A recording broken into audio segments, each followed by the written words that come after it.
YOLOv12 just came out with a whole new way of doing YOLO using attention mechanism. Let's go over the algorithm, how to run the model, and train it.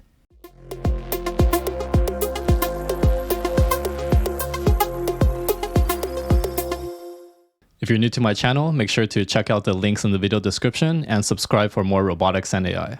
So let's first take a look at the performance improvement of YOLOv12. So you can see in red, this is YOLOv12, and it's a little bit better than the previous models, as you can see here. So on the left is comparing MAP versus latency, and on the right, it's MAP versus flops. So you can see what's new about YOLOv12 is that instead of having a CNN-based model, they actually use a attention-based model, which we typically see in things like transformers and large language models. So that's a pretty new architectural change that they've made to the YOLO models. But one thing with attention-based models is that there's a few challenges. It's slower than CNN. We're talking about like O to the 2 versus O1, so quadratic versus linear complexity.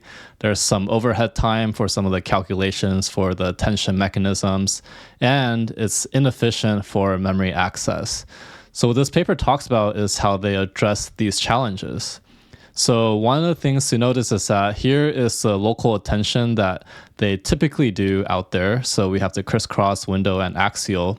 What they end up doing is they have a special way which they call area attention, and this actually reduces the calculation time. So here you can see they also improve optimization for large models.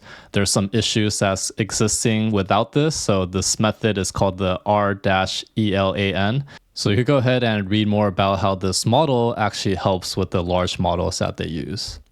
So here you can see I'm going to go through some of the steps explained in this notebook from RoboFlow. So you could use this to run your model for training and inference.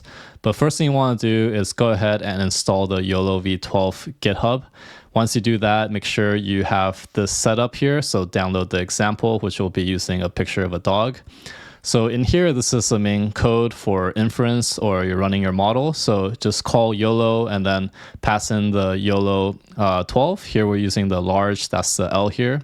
And then we're using supervision. So supervision is a super nice package that lets you annotate your images. So you can see the way you do that is you call sv.detections. This is going to do the detection, but then you have these box annotator and label annotators that you can call, which will help you do the annotation. So once you call that, you get to annotate your image.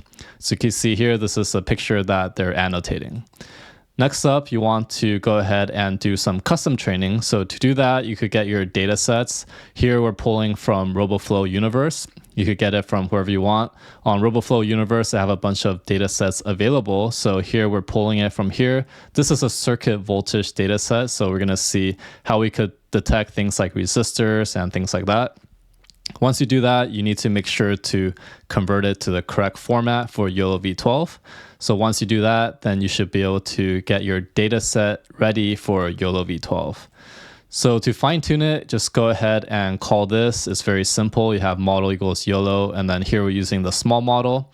And then once you do that, you get to train it and store the results in results.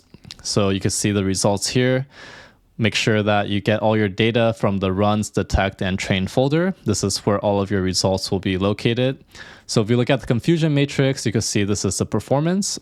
And then as usual, we could see this is the MAP slowly increasing up to around 0.7. So that means it's getting better and better. If you want to have better performance, you could train it a little bit longer.